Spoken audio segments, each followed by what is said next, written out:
the book on the shark attacks of 1916. What's that? Why don't we just go there and find out? Okay.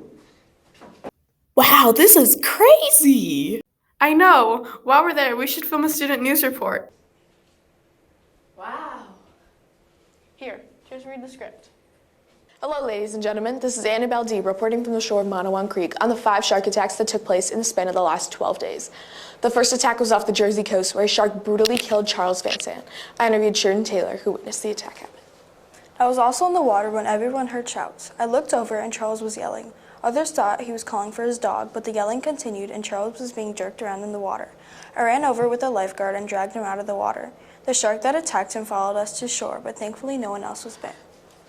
Charles ended up passing away later that night due to blood loss. With most people thinking it was only a singular freak accident, they went back into the water. 5 days later, the second attack occurred 45 miles to the north in Spring Lake. Lifeguard Chris Anderson tells us what happened. Charles Buren was swimming around 130 yards from shore when he started yelling, "A shark bit me, bit my legs off." The water turned red.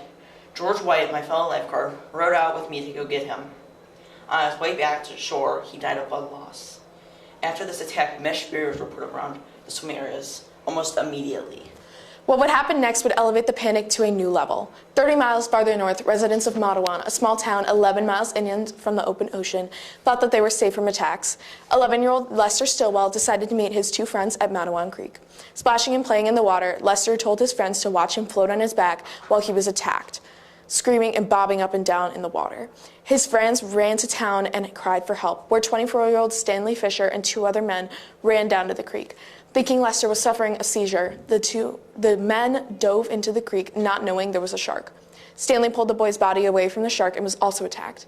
He died a few hours later at Monmouth Hospital. The 5th and final victim, Joseph Dunn, a 14-year-old, was attacked half a mile from the Wyckoff dock 30 minutes after the fatal attacks on Stillwell and Fisher.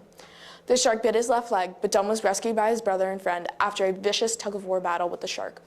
Joseph Dunn was taken to St. Peter University Hospital in New Brunswick. He's currently doing well and expected to make a full recovery. We don't know if this is the end of the shark attacks. Stay safe, guys.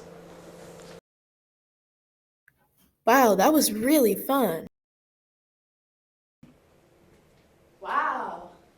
Wasn't that cool? Yeah, now I know all about the shark attacks of 1916. Because it's definitely...